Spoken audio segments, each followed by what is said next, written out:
اعوذ باللہ من الشیطان الرجیم، بسم اللہ الرحمن الرحیم۔ آج کا جو ہمارا لیکچر ہے وہ ہے پبلک نوئسنس پہ، اور یہ لا گیٹ کا سلیبس کے اندر بھی شامل ایک ایکٹ ہے، یا ہم یہ کہہ سکتے ہیں کہ اس کے سیکشنز جو ہیں اس میں موجود ہیں۔ تو وہ ہمارا جو چیپٹر ہے وہ 10 بنتا ہے اس سے متعلق، اور اس کے جو سیکشنز ہیں 133 سے 143 کی رینج جو ہے وہ اس کے اندر شامل ہے۔ تو سب سے پہلے ہم جان لیتے ہیں کہ پبلک نوئسنس بیسیکلی ہوتا کیا ہے۔ اس کی ڈیفینیشن ہمیں ملتی ہے جنرل کلوزز ایکٹ میں section 2 sub class 44۔ The term public nuisance is not denied by the code in accordance with the section 244 of the General Clauses Act 1897.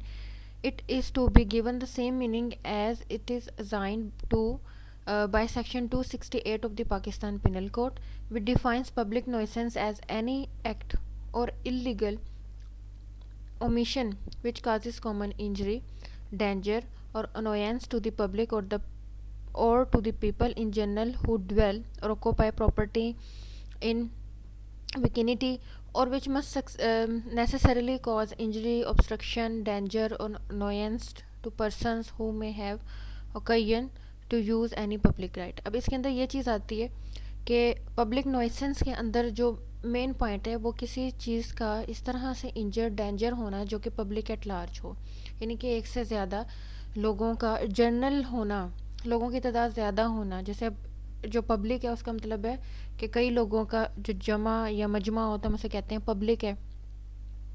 تو کوئی آپ ایکٹ اس طرح کا کر رہے ہیں یا کوئی اللیگل اومیشن ہے، یعنی کہ اومٹ کرنے سے مراد کوئی ایسی چیز اس کا کرنا چاہیے تھا لیکن نہیں کیا گیا، ٹھیک ہے، جس کی وجہ سے آپ کو 3 ایکسپریشنز اس ڈیفینیشن میں ملتے ہیں: انجری ہوا، ڈینجر ہوا، یا انوینس ہوا۔ یعنی کہ انجری ہوئی، کسی نہ کسی طریقے سے تکلیف ہوئی، ڈینجر ہوا، اور انوینس یا آپ کو جو ہے وہ تنگی ہوئی کسی چیز سے، آپ انوئے ہوئے کسی چیز سے، ٹھیک ہے۔ تو یہ ہماری پبلک نوئسنس کی ڈیفینیشن میں آ جاتی ہے۔ اس کے علاوہ to constitute public nuisance it is essential that such act or omission should affect the public or people in general. اب یہ دیکھ لیے میں نے جیسے پہلے بتا دیا کہ یہ اس کا بیسک ایلیمنٹ ہے کہ آپ کا پبلک کے اندر اس کام کا ہونا ضروری ہے، اگر نہیں ہوگا تو وہ پبلک نوئسنس کی ڈیفینیشن میں فال نہیں کرتا۔ اور not only a particular case of people اور community obstruction of people highway or storage of rotten goods so as to endanger public health or causing annoyance to the public in any way, or opening a burial ground or slaughtering cattle on public street, or denying owner of roadside property access to the road, converting residential property into commercial in a residential area, denial of any amenity or to citizens, opening of such school in residential area, disposal of waste and effluents, interferences۔ اب دیکھیے یہ definition میں اتنے زیادہ expressions جو ہیں وہ انہوں نے ڈیفائن کر دی ہیں، اس کو سمجھنا بہت ضروری ہے، کیونکہ کوئی بھی ایلیمنٹ جب اس میں پایا جاتا ہے کسی بھی سیکشن کے اندر تو اسی وقت یوز ہوگا جب وہ ایلیمنٹ اس کیس میں بھی پایا جائے۔ تو یہ اتنے ایکسپریشنز ہیں، اور یہ offense کہیں بھی یوز ہوگی تو یہ سارے ایکٹس اس کے اندر شامل ہوں گے۔ تو اس ڈیفینیشن سے کم از کم آپ کو اس کا اتنا نالج ضرور ہو جائے گا کہ پبلک نوئسنس ہوتا کیا ہے، اور پھر اس میں کون کون سے ایکٹس جو ہیں وہ شامل ہو جاتے ہیں۔ تو کائنڈلی اس چیز کو مد نظر رکھیے، اور بہتر ہوگا کہ ایک جگہ پر آپ اس کو لکھ کے رکھ لیں کہ پبلک نوئسنس کے کون کون سے جو ہیں وہ ایلیمنٹس ہیں اس کے اندر۔ پھر یہ ہے کہ آپ کو پڑھنے میں آسانی ہوگی، اور آئندہ بھی جب آپ ڈیفینیشن یاد کریں گے تو پھر جسٹ ایک نظر آپ کو دیکھنا پڑے گا، جیسے ہم برڈ آئی ویو کہتے ہیں، تو آپ کو اس میں ہو جائے گی آسانی۔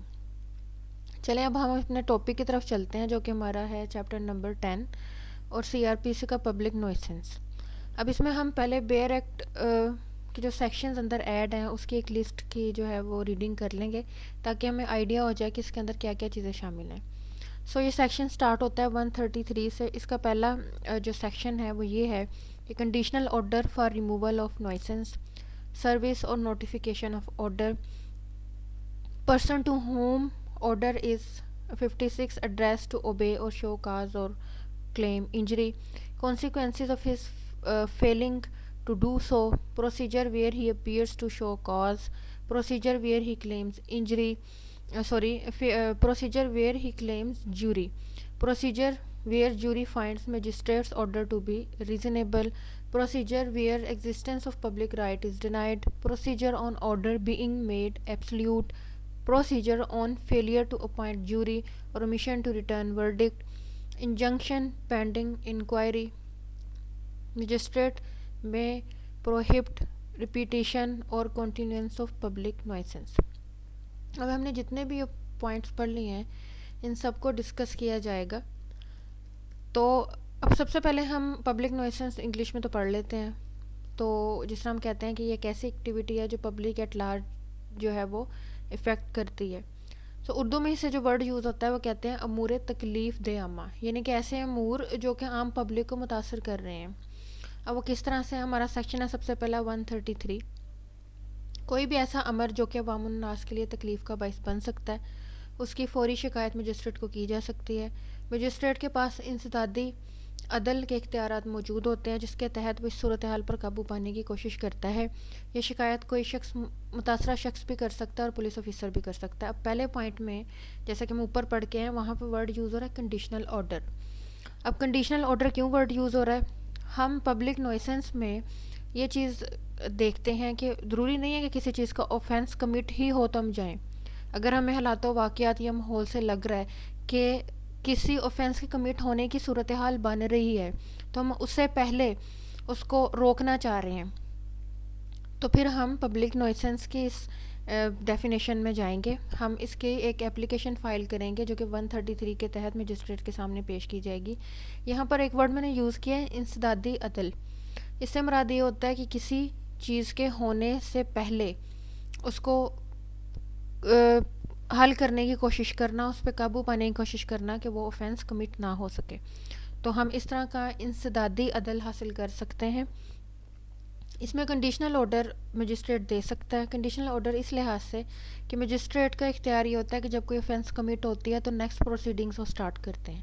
لیکن ابھی آفینس کمٹ نہیں ہوئی تو اس کے بارے میں بھی وہ آرڈر دے سکتے ہیں. لیکن کنڈیشنل آرڈر ان کو پورے کے پورے ویسے آرڈرز دینے کے اختیارات نہیں ہوتے جیسے کہ کسی آفینس کی کمیشن کے بعد ہو سکتے ہیں، لیکن وہ آرڈر دے سکتے ہیں. اسی وجہ سے یہاں پہ ورڈ یوز ہوا کنڈیشنل آرڈر. اب اس کے اندر ہم ڈسکس کریں گے کون کون سے ایسے ایکٹس ہو سکتے ہیں کہ جو کہ پبلک نوئسنس میں فال کرتے ہیں. کسی بھی دریا، ندی، نالی میں کوئی غیر ضروری رکاوٹ ڈالنا، ایسی مشینوں کا استعمال کرنا جو کہ صحت عامہ کے لیے مؤثر ثابت نہیں ہوتی، تمام معاملات تجارت پیشہ جو عوام کو تکلیف دے، آگ لگانا، ایسی عمارتیں ٹھیک نہ کروانا جو کہ گر جائیں گی، کھلے مین ہول. اور مجسٹریٹ ہدایت اور احکامات جاری کرتا ہے کہ فوری طور پر ان تمام معاملات کو ٹھیک کیا جائے.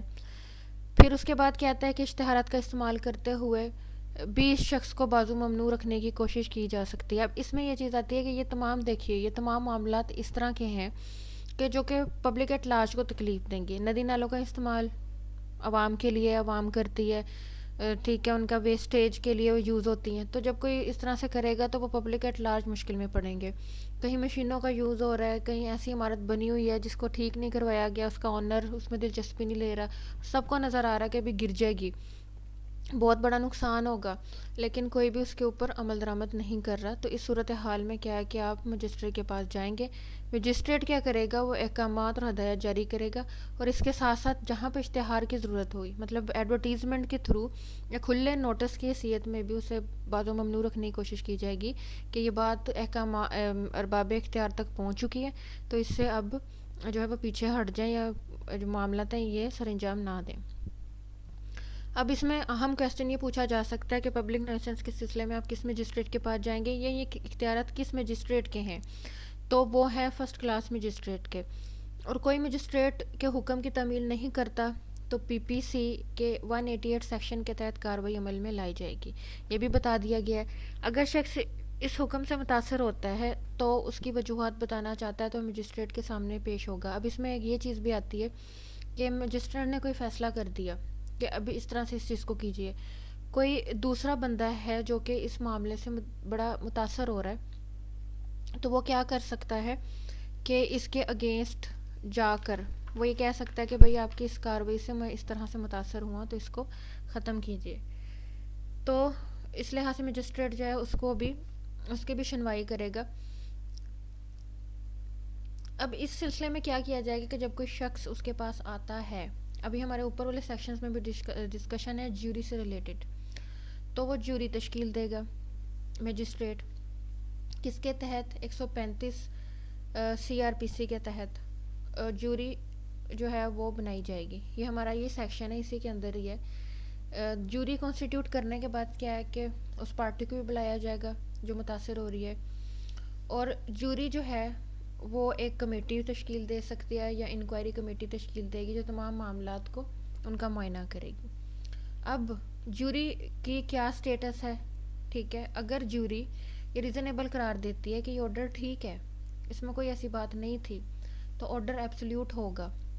اور اگر جیوری یہ کہہ دیتی ہے کہ ہاں جی جو پرسن آیا ہے اور وہ اس کی تکلیف جائز ہے، وہ واقعی ہی اس جو فیصلہ ہے اس سے متاثر ہوا ہے، تو پھر کیا کیا جائے گا کہ اس چیز کو سسپینڈ کر دیا جائے گا. 143 کے تحت پرماننٹ آرڈر دے دیا جائے گا. اب اس کے علاوہ یہ چیز کی جا سکتی ہے، اور اگر مجسٹریٹ صاحب کا فیصلہ برقرار رہے گا تمام حالات و واقعات، اور جیوری نے دیکھ لیا کہ مجسٹریٹ نے درست فیصلہ کیا ہے، اس میں کوئی ایسی بات نہیں ہے، تو پھر ان کو برقرار رکھا جائے گا ان کے اس فیصلے کو. تو مجھے امید ہے کہ یہ ویڈیو آپ کو اس لحاظ سے بھی جو ہے وہ سود مند ثابت ہوگی کہ جب آپ اس کے ایکٹس کی ریڈنگ کریں گے ان کے سیکشنز کی، تو آپ کو آسانی ہوگی یہ سمجھنے میں کہ اس کا کرکس پوائنٹ کون سا ہے. سو اس ویڈیو میں یہی کچھ بتانا تھا. السلام علیکم ورحمۃ اللہ وبرکاتہ.